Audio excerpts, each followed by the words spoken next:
So we opened camp today with our medicals and physical testing. So that's been going underway here this morning. We will open on the ice tomorrow. Our camp will feature 41 players. Right now broken down as 24 forwards, 12 defensemen, 5 goaltenders. Now, in addition to that, so there's math involved here this morning to make sure everybody's on their toes. So in addition to that, we will have 4 players that will be listed as late arrivals. And that includes Oliver Shillington. Oliver had, as you may recall, signed his contract, has had some immigration delays. It's just taken some time, and for him, he's in town going through his quarantine, but the immigration process delayed things a little bit. And then 3 players that are currently up in Edmonton participating in the World Junior, Jacob Peltier, Connor Zari, and Dustin Wolf. Upon completion of the World Junior, they will be coming to Calgary for camp. And certainly, as you may know, there's a roster limit of 36 players. So we've got the 4 additional. So we would adjust our roster accordingly when needed, when those players become available from the late arrivals. Within the roster, we will have 2 players on PTOs. Defenseman Mike Stone will attend camp on a PTO, and goaltender Garrett Sparks will attend on a PTO. One injury note: Tyler Parsons unfortunately was dealing with an ankle issue which required surgery last month. So Tyler won't participate in camp, and we will have, hopefully an update in the coming weeks of when he'll be able to participate. So as I said, the schedule will come out later today. We'll start on the ice tomorrow. The players will be broken into 2 groups: Team McDonald and Team Aginla. And at least initially, and I'll let Jeff address all that sort of stuff, but at least initially, the quote-unquote NHL players will be separated on 2 different teams. Quite frankly, both for some competitive and for some health and safety issues, to making sure that we've got some separation between the 2 groups. As part of camp, we will host 2 inter-squad games, which will be like a regular game day. For those of you that were here in the summer, similar to what we did in the return to play, morning skate, and then a game that night. So 2 inter-squad games, one on the 7th and one on the 11th. 7 o'clock will be those games. So I think that's the nuts and bolts of camp. I do, at the start of this, I do want to express our appreciation for all the people that have helped us get us to this point. Namely everybody on the front lines, all the frontline workers, all the health professionals, all the people that have kept all of us running here over the course of this pandemic and continue to do it. It's important to recognize that this health emergency is not over. It's incumbent on all of us to do the right thing. But I want to recognize all those people that have played such a significant role to allow us to get to this point, which is opening a camp. So our debt of gratitude for them. And then I do want to tip my hat to the players for their preparation. They recognize the shortness of this camp. We've had our group in town, for the most part, many since October, but the entire group probably for the last month. And they've put in some good work in terms of preparation, in terms of getting ready, knowing that this week will be quick. But they spent the last several weeks, ramping things up. So look forward to get things kicking off on the ice tomorrow. And with that, I'll open it up to any questions you may have. Brad, I mean, obviously another strange and unusual situation for all teams, but specifically with the Flames, I guess what did you find the biggest challenge for you in this process, starting as another training camp in January to get ready for a very compressed season? Yeah, you know what, Donna? Obviously, I think for all of us, just really getting finalization of dates. I think we all knew, even going back to the summer, that this year was going to be different. That we were going to be starting on a different date. We can all talk about 220 being 200, being a lot of challenges, but what it's done, it's taught us a lot of lessons, and one of them is to be flexible, and it's built up a little bit of scar tissue that you got to be able to pivot. So we've known camp's going to be later. Once we got, whenever it was, a month ago or so, finalized dates, we've just been preparing as normal, and knowing that it's going to be a short camp. There's going to be lots of different things from a normal camp, and we'll take it as it comes. But the biggest thing being just you're going to start on the ice tomorrow, and then your first game's in 10 days. So things are going to go by quickly, and we got to make the most use of every minute in terms of our preparation. Thanks. Pat Steinberg. Brad, what goes into the decision to bring Michael Stone on a PTO, and how do you see kind of the road to him to earning a contract? Well, the decision is just we want to have as much depth at every position as we can. Mike's been a guy that obviously we know has been training and skating with our group all off season here. We've undergone some changes on our blue line with some young players that we think are ready to grab a hold of things. We want to have, I think you're going to need a lot of bodies. So we'll see how camp progresses. There's no contract or anything finalized with Mike. He's coming in here. But when you look at the shortness of the season, the compact, how compact things are, I think you're going to need 10, 11 NHL ready defensemen or capable defensemen. So we'll see how it plays out. But really, at the end of the day, Pat, we want to have as much depth at every position as we can. Ryan Pike. Hey, Brad. Quick question for you. I know you have Jason LaBarbera joining the coaching staff this year once the World Juniors are over, but are there any other changes to your coaching staff, or are you going with the same group from the end of last season? Yeah, good question. And we will, I guess, send something out, but we'll announce today. Our coaching staff will return as we were when we completed the year in the bubble. So Ray Edwards is part of our coaching staff. Obviously Jeff, Ryan Huska, Marty Jelena. The addition of Jason as the goaltending coach. Jordan will take over as a newly created position of director of goaltending. But outside of Jason joining the staff, it'll be the same staff we saw in the summer. Just as a follow-up for that, just in terms of Ray, I know he was sort of a late addition to your staff, but what was it about him that made you really want to bring him back for a full season? Well, Jeff felt really comfortable with the chemistry with the staff. No different than a team, there has to be chemistry. When we made the coaching change in November, obviously Ray was somebody that was familiar with a lot of our players through their time in Stockton, through his development role.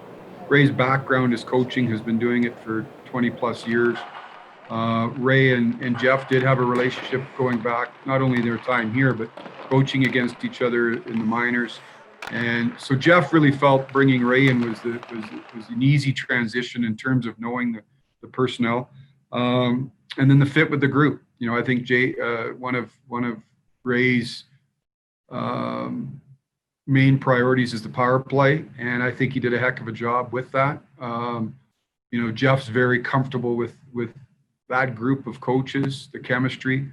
So when we sat down, that was one of the things that Jeff had asked if we could bring that group back, and we're excited to do so. Tyson? Hey, Brad. Tyson here at CTV. Just wanted to talk to you in regards to return to play and conversations with the province. Was there any concern that you wouldn't be playing your home games here in Calgary at all, or what were the discussions like with the province leading up to that? And I guess following that, what's maybe different this time around compared to, say, going to a bubble like in Edmonton last summer? Well, I guess the second point first. I mean, Alberta Health has been tremendous. You know, going back to the spring and summer when we had the original return to play. You know, conducting business in a pandemic is you know, it's, you got to be very careful, and so there's lots of protocols. I wouldn't say you get used to them, but we're getting used to them. You know, when a lot of this stuff seemed foreign back in the spring and the summer, it has become a little bit of second nature now. So number one, it's to protect the health and safety of not only the people participating, players, staff, but the public. So we've worked hand in hand almost on a daily basis with Alberta Health, and there's strict protocols that we have to adhere to. The biggest difference, Tyson, you know, it goes without saying, between now and the summer is just, you know, what we felt is if we could get to Edmonton back in the summer safe and clean as a league, we felt, you know, that was the big challenge. Once you're in that bubble, and there's no contact with the outside world, we didn't think, you know, we felt pretty comfortable as a league that we were going to get through it, you know, without an outbreak. This is a different animal, but on the same token, we're pretty isolated. Although we're not in a bubble, you know, our players go through daily testing, our staff goes through daily testing. Our group is not, you know, they're limiting any contact they have with, you know, the outside world per se. When we travel, it'll be very, you know, you're on a sanitized bus, private bus, a private charter going to the hotel. There'll be little to no contact outside of the hotel other than just going to the arena and back. So you're not in one location. There'll be travel certainly, but as much as you can be bubbled while you travel, we will. But that's probably the biggest difference is, you know, you will travel versus in the summer, we're in one location, and you know, it's going to be a challenge, but you know, it's all of our responsibility to make sure we're doing the right thing, that we can have success and get through this. Danny Austin? Hi, Brad. Last year when Jeff took over, there was a fair bit of tinkering with lines, letting different guys play with different line mates. Going into this season, particularly with those first two lines, do you anticipate there being sort of room to tinker, or do you think that, you know, it's important to have those groupings together? Well, that's a question for Jeff, Danny. Quite frankly, now it would be. We've talked a lot about that daily for the last several months. I think you'll see some different combinations as we start. You know, the biggest thing here is you're two things. You're trying to get some chemistry potentially between some new individuals. It's not like you're introducing a whole bunch of new people, but we do have some new people that are here that you're trying to figure out where they fit. And in the meantime, you're trying to get up and ready for a game in 10 days. So I don't think, you know, I know that, you know, we'll go on the ice tomorrow and the big story will be who's playing with who. I caution everybody that it's day one. It might be different in day two. It could be different in day three. So as I know, we'll tweet out, here's what's going on. It's not gospel.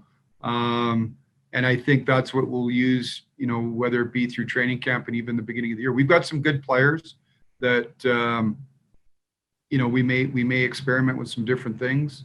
But I think we've got lots of depth. We've got lots of options for the coaches, but certainly who plays with who ultimately comes, that's Jeff and a coaching decision, and we'll see where we get to here when we get on the ice. And I assume that's sort of particularly true with the defensemen, where, I mean, two of your top four guys are no longer with the team, and there is so much new blood that's been brought in, eh? Two of our top four guys. Well, Brody and Hamannek are no longer with the team, and Yeah. there's new players in. Yeah, well, you go back to the bubble. Travis wasn't with us. We've got, we've added Chris Tanev. So yeah, the pairings will have to sort themselves out. You have Noah and Rasmus who played, in the bubble last year. So we've got some new players there. So certainly the pairings, not unlike the forward groups, there'll be some tinkering as we go through this. Wes Gilbertson.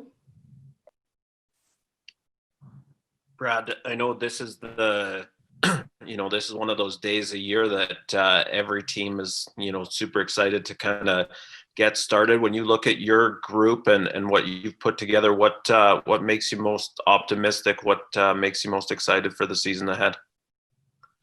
Well, you're right, Wes. It's been such a different year. Just getting to the stage where we're getting back on the ice is exciting. So that's what we do. So you're excited to do that. I think our group they've been through a lot together. You're excited about some of the new pieces that you've got here to see where they fit in. I think it's a real motivated group. I think as much heat as everybody's given these guys, it's still been a young group that's been, everybody wants everybody to wake up one day and go from a team that 5 years ago was drafting 4th overall to a team that's, winning a cup, but it takes time.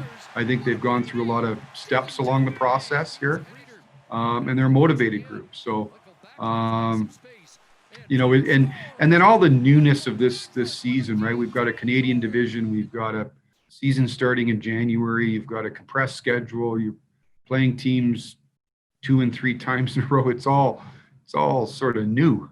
So that makes it fresh and exciting. So I'm excited to see our group, not unlike anybody else. Just we're excited to get going. We got to get, it's about a build. You got to get better each day. And then, we got lots of work to do to get through the 14th and away we go from there. Do you get the sense that heat that you've talked about has given this team kind of that collective chip? Like, do you see a hardness, a kind of push back to that heat that they've received, or has it kind of gone, kind of slid off their back in some ways? Yeah, I mean, listen, they're professionals. We talk a lot about just blocking all that stuff out, but it's a motivated group. They want to have success. They're highly, highly competitive. And they've gone through. You got to go through steps. Like I said, it doesn't just happen overnight. But they're extremely motivated. They're, like I said, you can tell by the length of time a lot of these guys have been here. The work that they put into this part to get ready, knowing that it was a 7-day, whatever, we got 10 days, 7 days, 8 days before the season starts. They've been going at it pretty good here to get ready for this. So it's a pretty motivated group, but we know there's a huge challenge, right? Like we talked about all the other stuff that goes along with this year and the newness and a lot of the challenges that every team's going to face. But you look at this division and it's going to be highly, highly competitive. I think all the teams have improved. There's going to be, I just think it's going to be highly competitive each and every night. So we're looking forward to the challenge that's in front of us. Cami Kepke. Hey, Brad. I don't want to use the word bubble. I think we hear enough of that, but you have lots of young guys knocking on the door looking for their first real NHL ice time. So I'm just wondering where things are at with Stockton. Any word on how call-ups could work and whether they might potentially come north to play in an AHL Canadian division or anything like that? Yeah, good question, Cami. So a couple of things. I mean, we have a lot of young players that I'm excited to see at this camp as well, but this is going to be a different camp. You don't get a lot of those young players. I mean, you're getting ready to play a game and that counts in 10 days versus going through, a month-long camp where you really get to, see players and test a bunch of young guys in preseason games. There's none of that. So each ice time is going to be important.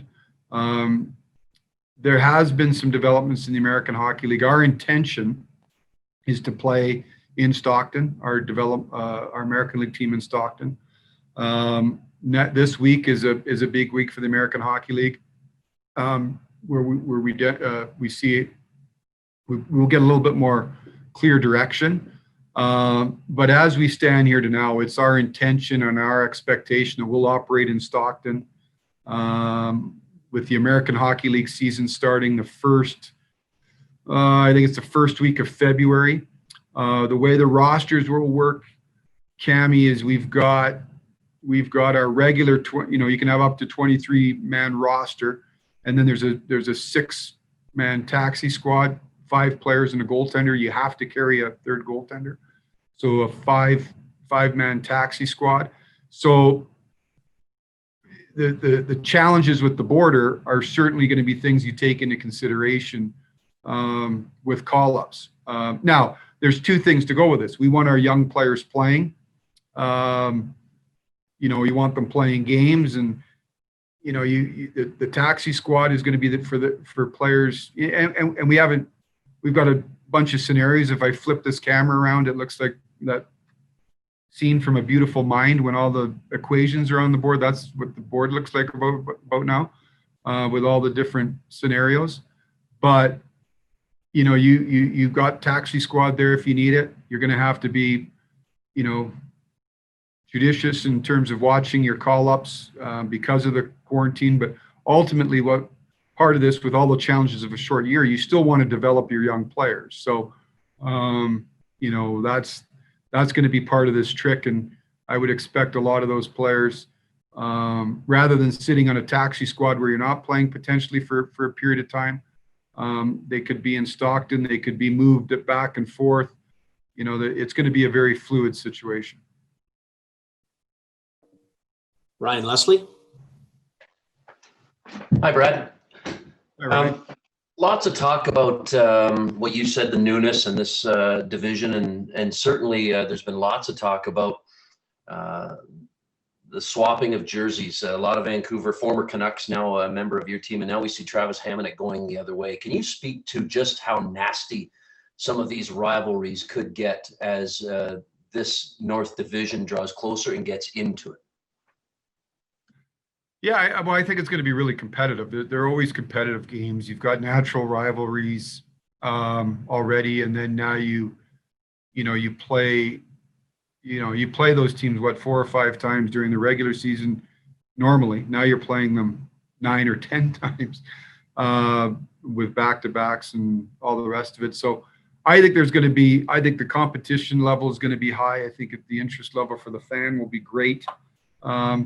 But you also, you're trying to make a playoff. So I know you guys will write lots of stuff about all the nasty and this, that, and the other. At the end of the day, you're trying to, the points are going to be so critical. And it's going to go by quick. I remember the last 48 game season when you woke up one day and you had 15 games left. It just goes by. You play every night. I think there's going to be, health. I think, being consistent, all those things, special teams, goaltending, everything's important when you play a shortened season. So certainly there'll be juice in the games, no question. Having said that, you've got, only have 4 teams make the playoffs. So it's critical that you can't go long stretches. You can't go long stretches without getting points, or else you're going to be, you're going to be sitting looking up. Eric Francis. First of all, I want to congratulate Sean Kelso for running his first successful Zoom call. It's very exciting for you.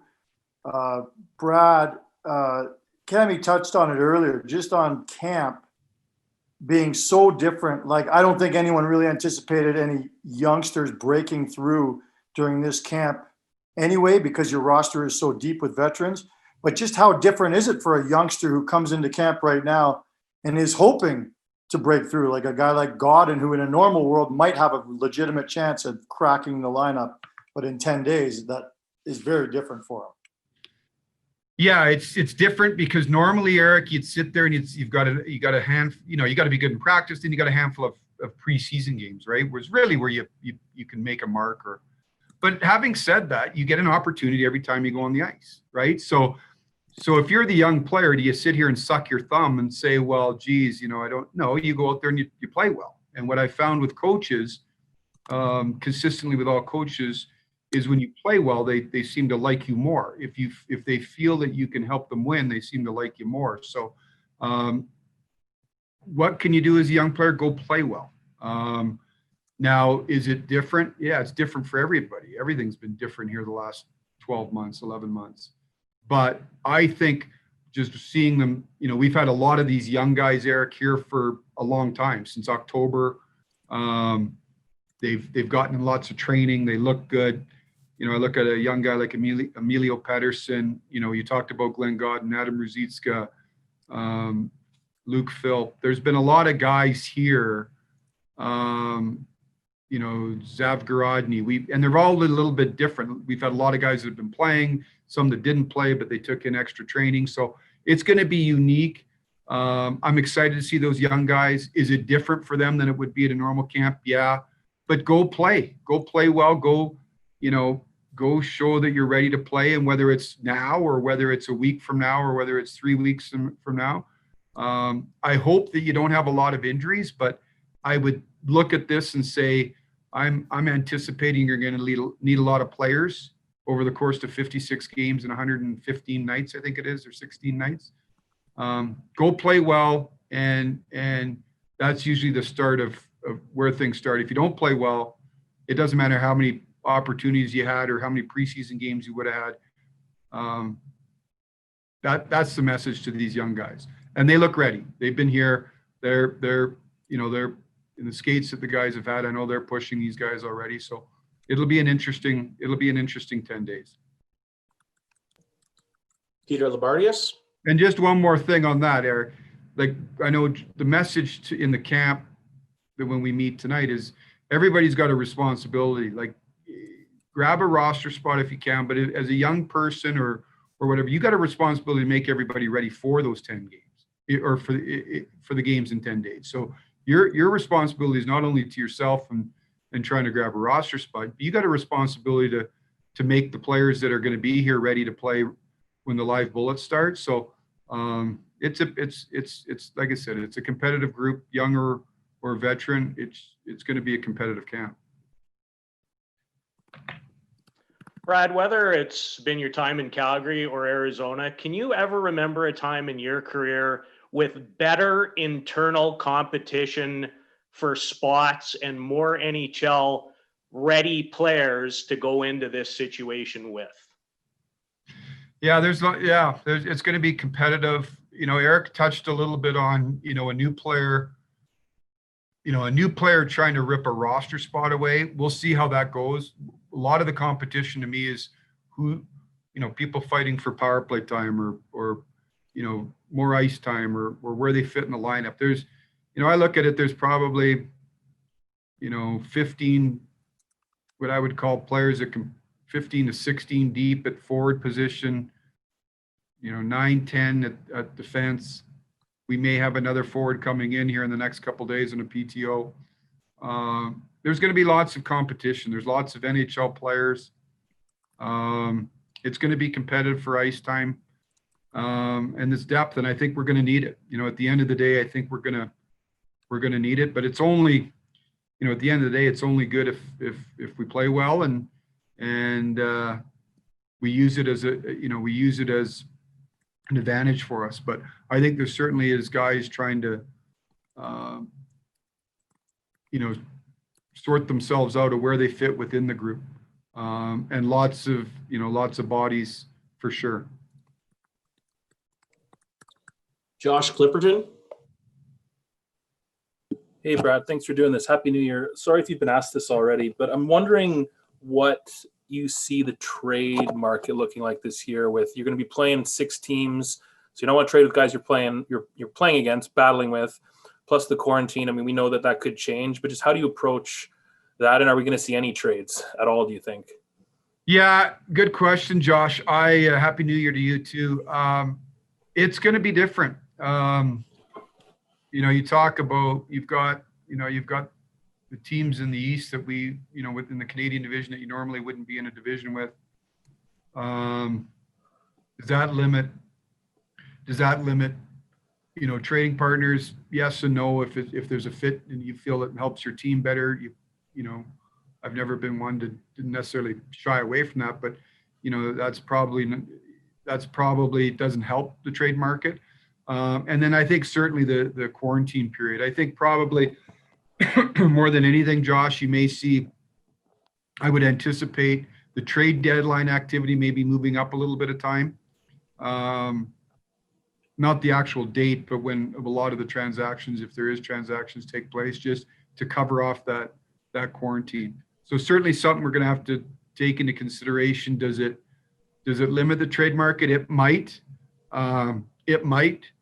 But I think there'll still be transactions, and like everything else in the last 11 months, we're just going to have to see how it all plays out.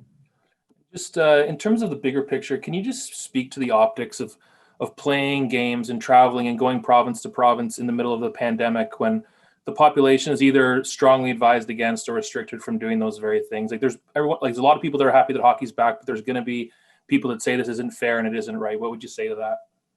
Well, number one, I understand that. I understand that position. I think you have to understand everybody's position. We certainly don't. It's not lost on us what's going on outside our four walls, and we take it very seriously. To the point, Josh, of saying, okay, we're traveling during a pandemic. I think every step and every protocol has been taken into place. For instance, we will fly to a city on a private charter aircraft that's been sanitized. We will be not interacting with the public. We will not be going through an airport. It'll be we'll land, we'll get on a private bus that's been sanitized to go to a hotel, and like I said, really the only interaction we have is between hotel and arena and back.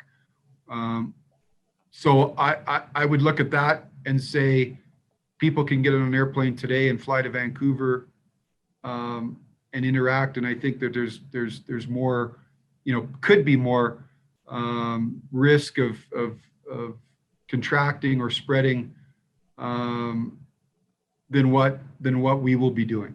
I think it's as safe as we possibly can, with no interaction with the outside world. I think we've taken every precaution that we possibly can to do this as safely and as responsibly in the time that we're in. And like I said, it's not going to, I understand there'll be different views and I respect those, but I think as a league, we've taken every possible consideration in to make this as safe and, like I said, as responsible as we possibly can. Great. Thanks, Brad. Appreciate it. Yeah. Darren Haynes. Hey, Brad, I do have a question. Before that, a follow-up first. So for you talked about, and this is more on to Cammie's question, you mentioned the young players. For the guys caught in between who aren't age eligible to go to the AHL, guys like Pelche, guys like Wolf, guys like Zary, who actually don't have a league to go to right now until their leagues get going. Could you elaborate on what their options or your options might be with those players once kind of camp ends? Yeah, well, we're going to be exhausting. We have exhausted every possible, have a plan for every player so that we get them somewhere.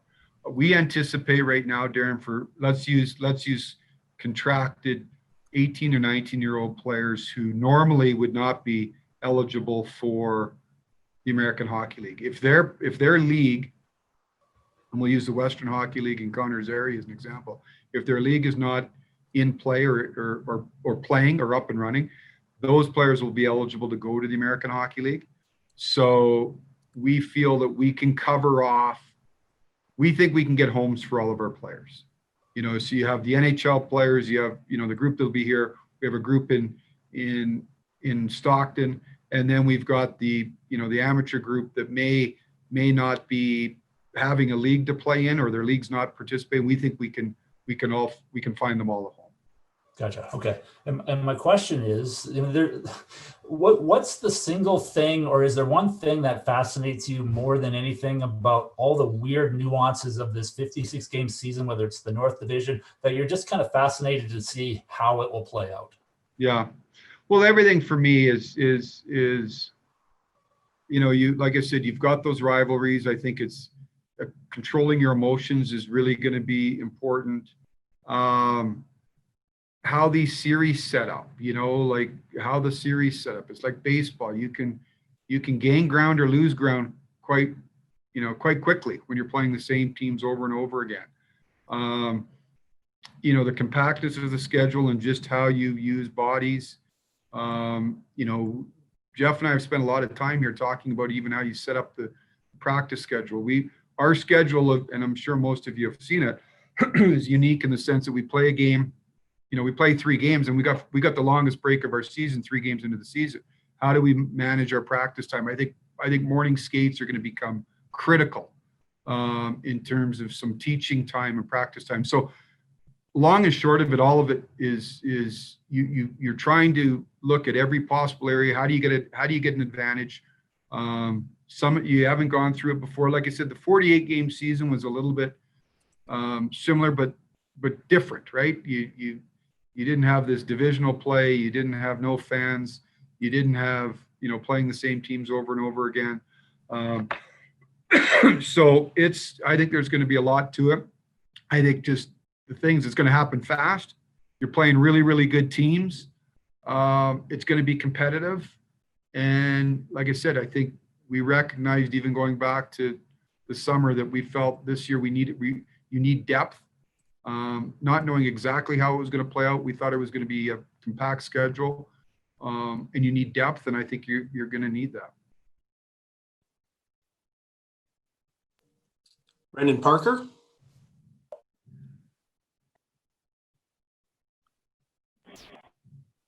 All right, there we go. Got it.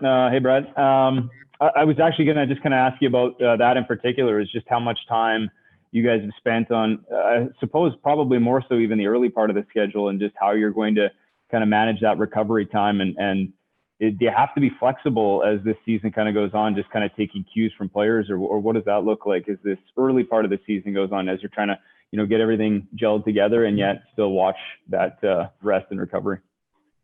Yeah, certainly. I think that's for sure. I know Ryan Van Assen and his staff have been looking at all that stuff in terms of how we best, how do players recover and how do we manage the schedule. And, there are times that we should be, we've gone through all of our travel schedule and nights that we may stay over in certain locations and travel the next day. And, so all that. So it's really a matter of how do you manage the athlete as best we possibly can and get rest and recovery. Practice time, as I said, it's going to be scarce. And so, the use of the taxi squad is going to be an important ingredient.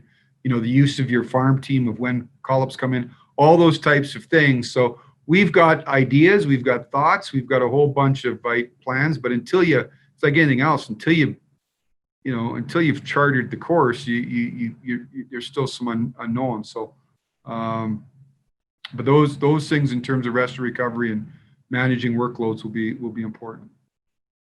Obviously, training camp is going to look a lot different than it would in a quote unquote normal year. With a condensed camp and no preseason games, what's the key in getting the guys ready to go to play a regular season game 11 days from now? Well, like I said, there's been a lot of work that's gone in already. So that's number one, is important that you're not coming in, they're coming in hot right now.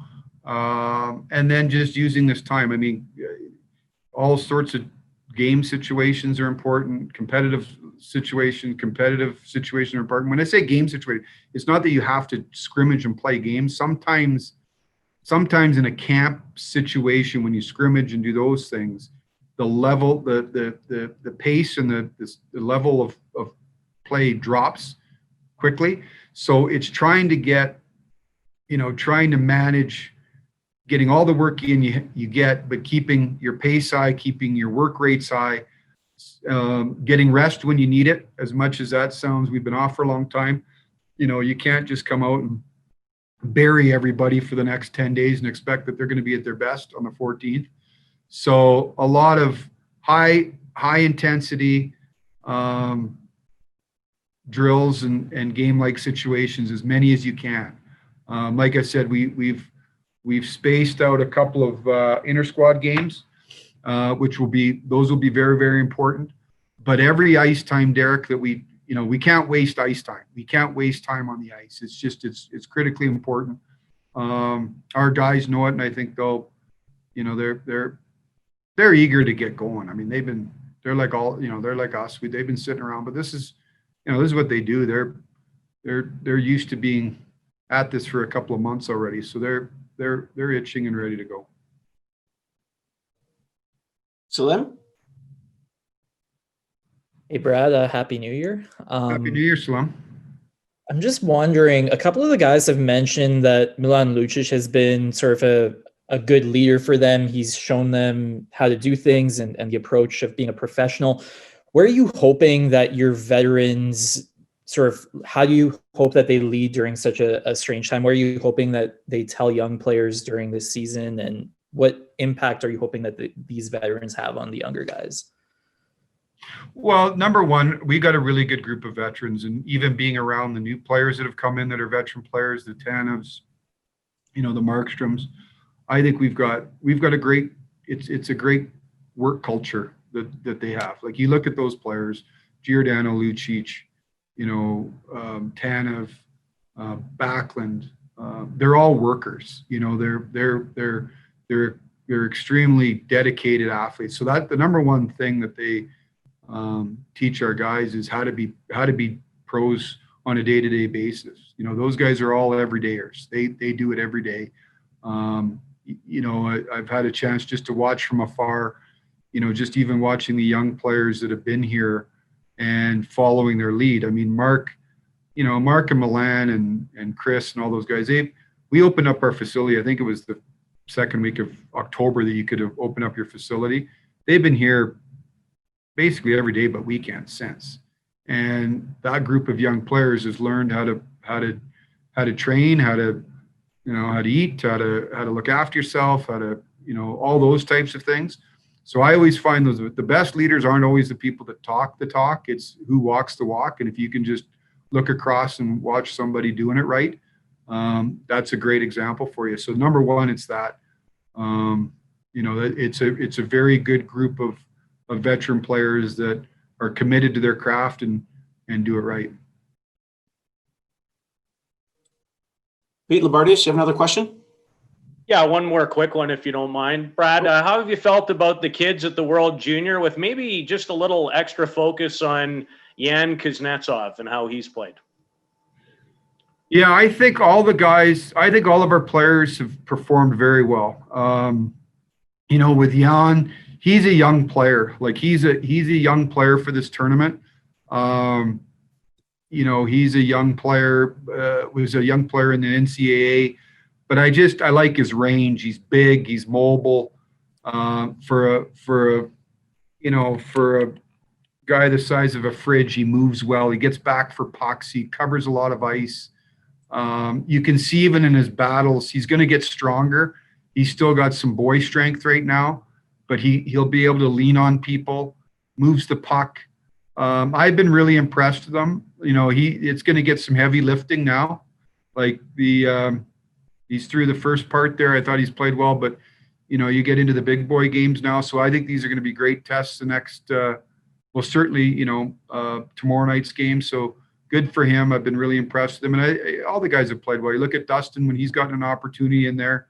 The goalie coaches tell me it's good when it doesn't go on the net. It hasn't gone in the net for him, so that's good. The two guys on Canada, I think, have been good. It's a deep team.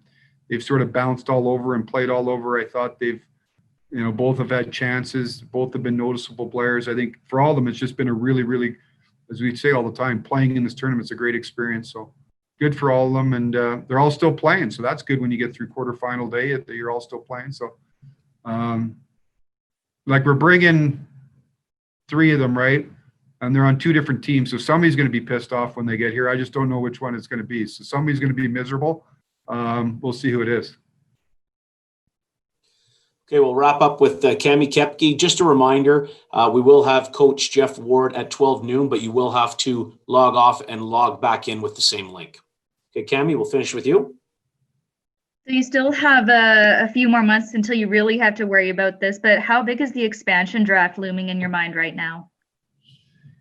Yeah, Cami, it doesn't take place for a while, obviously, but we think about it all the time. And when I say that, any transaction you make, so when you say, okay, everybody says go get this guy or go get that guy, this is another layer that you have to cross when you make a transaction or you sign a player or you make a deal.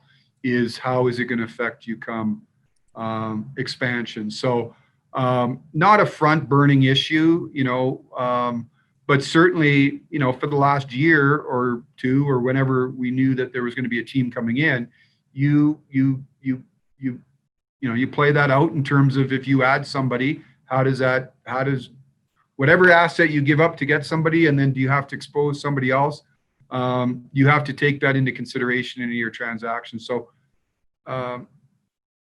not front of mind, but certainly it's there in terms of when you look at anything, any adjustments you make to your roster.